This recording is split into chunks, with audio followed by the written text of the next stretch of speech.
नमस्कार दोस्तों, स्वागत है आपका आपके अपने YouTube channel concept talk with Purnendu में। और मैं पूर्णेंदु त्रिपाठी लेकर आया हूँ आपके लिए डेली करंट अफेयर सीरीज का अगला वीडियो। तो चलिए शुरू करते हैं बिना किसी देरी के। देखते हैं हमारा आज का पहला प्रश्न। और हमारे आज का पहला प्रश्न है, हाल ही में जारी ग्लोबल एम्प्लॉयबिलिटी यूनिवर्सिटी रैंकिंग में कौन शीर्ष पर रही है? और यह शीर्ष स्थान मिला है MIT को। इंजीनियरिंग बैकग्राउंड के लोग जो होंगे वो MIT को जानते होंगे। MIT यानी मैसाचुसेट्स इंस्टीट्यूट ऑफ टेक्नोलॉजी, ये USA की है, यूनाइटेड स्टेट्स ऑफ अमेरिका की ये है यूनिवर्सिटी। और इसने हाल ही में जारी जो ग्लोबल एम्प्लॉयबिलिटी यूनिवर्सिटी रैंकिंग है, यानी जो यूनिवर्सिटी अपने कोर्सेज के बाद एम्प्लॉयबिलिटी में टॉप पर है, वो है MIT। प्लेसमेंट में सबसे ज़्यादा प्लेसमेंट इसी कॉलेज के होते हैं। और इस लिस्ट में 7 इंडियन कॉलेज भी हैं, पूरी लिस्ट में 7। टॉप 100 में जो हैं वो इंडिया के 3 कॉलेज हैं। IIT दिल्ली जो कि 29वें नंबर पर है, IISc बेंगलोर जो 58वें नंबर पर है, और IIT बॉम्बे जो कि 72वें नंबर पर है। ये टॉप 3 कॉलेज हैं इंडिया के जो उस रैंक में टॉप 100 में हैं। चलिए देखते हैं अगला प्रश्न। और हमारे आज का अगला प्रश्न है, हाल ही में CDU के राज्य प्रेसिडियम में नियुक्त होने वाले पहले भारतीय कौन बने हैं?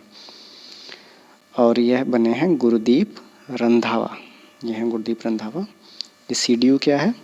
ये CDU जो है जर्मनी में एक राजनीतिक दल है, Thuringia state Christian democratic union, और उसकी पार्टी प्रेसिडियम में इनकी नियुक्ति हुई है। इससे पहले अगस्त में ये जर्मनी में भारतीय समुदाय के पहले प्रतिनिधि भी चुने गए थे। रंधावा जी ये भारतीय मूल के जर्मन नागरिक हैं और जर्मनी में काफ़ी बड़ा भारतीय समुदाय रहता है और उसके हितों को ध्यान में रखते हुए इन्हें ये नियुक्ति दी गई है। जो भारतीय लोग हैं उनका प्रतिनिधित्व एक तरह से ये करेंगे। चलिए बढ़ते हैं, देखते हैं अगला प्रश्न। अगला प्रश्न है, हाल ही में कर्नाटक सरकार ने किस राज्य के कन्नड़ स्कूलों को विशेष अनुदान देने की घोषणा की है? और यह घोषणा की गई है महाराष्ट्र के लिए कर्नाटक सरकार द्वारा। कर्नाटक सरकार जो है महाराष्ट्र में कुछ कन्नड़ स्कूल हैं उनको अनुदान देगी। और ये बेसिकली महाराष्ट्र और कर्नाटक के बीच में दोस्ती नहीं है, बल्कि महाराष्ट्र और कर्नाटक के बीच में कुछ सीमा विवाद चल रहा है। आप मैप में देख रहे होंगे, ये महाराष्ट्र है, ये कर्नाटक है, और इसके बीच में जो आप ये रेड कलर का एरिया देख रहे हैं, इसको लेकर के सीमा विवाद चल रहा है। अदालत में भी कार्रवाई चल रही है, अदालती लड़ाई जारी है दोनों जिलों के राज्यों के बीच में। और महाराष्ट्र का बेलगाम जिला और 80% मराठी भाषी गांव हैं जो कि कर्नाटक के नियंत्रण में, उन्हें लेकर ये विवाद है। और इस वजह से कर्नाटक जो है महाराष्ट्र के कन्नड़ स्कूलों को विशेष अनुदान दे रहा है, ताकि वो ये शो कर सके कि जो कन्नड़ लोग हैं वो हमारे लोग हैं, या ये जो जिला है या जो गांव है ये हमारे हैं। इस तरह से एक तरह का मतलब अपनी आधिपत्य दिखाने की कोशिश हो रही है। और जो कर्नाटक राज्य है इसका गठन हुआ था 1 नवंबर 1956 को।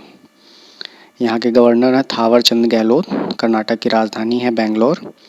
कर्नाटक के जो CM हैं वह हैं बसवराज बोम्मई। कर्नाटक में लोकसभा की सीटें हैं 28 और राज्यसभा की सीटें हैं 12। ये लोकसभा से रिलेटेड क्वेश्चन आते हैं एग्जाम्स में। चलिए देखते हैं अगला प्रश्न। और अगला प्रश्न है, हाल ही में किस देश की स्टेफनी फ्रॉपार्ड पुरुषों के FIFA वर्ल्ड कप में अंपायरिंग करने वाली पहली महिला बनी है? और ये हैं फ्रांस की, ये हैं स्टेफनी फ्रॉपार्ड। ये जो पुरुषों का FIFA वर्ल्ड कप चल रहा है कतर में, वहाँ पर अंपायरिंग करने वाली पहली महिला बनी है पुरुषों के फुटबॉल में। जो मैच नीदरलैंड वर्सेस लताविया हो रहा था, एम्स्टर्डम में खेला जा रहा था, उसमें इन्होंने अंपायरिंग की भूमिका अदा की है। चलिए बढ़ते हैं, देखते हैं अगला प्रश्न। और अगला प्रश्न है, हाल ही में भारत कहाँ संयुक्त राष्ट्र के शांति अभियानों के लिए हेलीकॉप्टर भेजेगा? और इसका सही उत्तर है माली। मैप में आप देख रहे होंगे, ये अफ्रीका में है, ये माली है।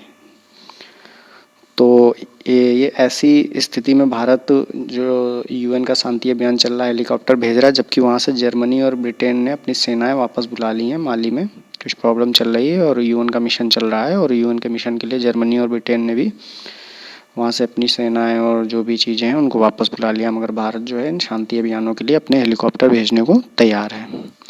माली की राजधानी है बमाको, यहाँ की मुद्रा है फ्रांक। माली अफ्रीका महाद्वीप में है, अफ्रीकन यूनियन समूह में आता है, जैसा कि आप मैप में देख रहे हैं। इसका गठन हुआ था 22 सितंबर 1960 में और यहाँ की भाषा है फ्रेंच। चलिए बढ़ते हैं, देखते हैं अगला प्रश्न। और अगला प्रश्न है, किसने हाल ही में India the mother of democracy पुस्तक का विमोचन किया है? और ये विमोचन किया गया है कैबिनेट मंत्री, जो कि केंद्रीय शिक्षा एवं कौशल मंत्री हैं, धर्मेंद्र प्रधान जी के द्वारा ये बुक है। और इस बुक को भारतीय ऐतिहासिक अनुसंधान परिषद यानी कि ICHR इसके द्वारा तैयार भी किया गया है पुस्तक को, और प्रकाशित भी किया जा रहा है। पुस्तक जो है बेसिकली भारत के लोकतंत्र पे बेस्ड है कि भारत एक लोकतांत्रिक देश है और सभ्यता की शुरुआत से ही भारत में निहित लोकतांत्रिक लोकाचार को प्रदर्शित करने का ये एक पुस्तक प्रयास है। इसमें बताया गया है कि सभ्यता के प्रारंभ से ही भारत लोकतांत्रिक मूल्यों से ओतप्रोत रहा है। लोकतंत्र की शुरुआत विश्व में भारत से ही की गई है। इस तरह की चीज़ें हैं। भारत के लोकतांत्रिक मूल्यों को प्रसारित करने का एक तरीका है पुस्तक। चलिए बढ़ते हैं, देखते हैं अगला प्रश्न। और अगला प्रश्न है, हाल ही में केंद्र सरकार ने किसे निक्षय मित्र एम्बेसडर नियुक्त किया है? और केंद्र सरकार ने निक्षय मित्र का जो एम्बेसडर नियुक्त किया है वो नियुक्त किया है दीपा मलिक को। ये हैं दीपा मलिक, ये पैरालंपिक समिति की अध्यक्ष भी हैं। पद्मश्री, खेल रत्न, अर्जुन पुरस्कार आदि पुरस्कारों से सम्मानित हैं ये।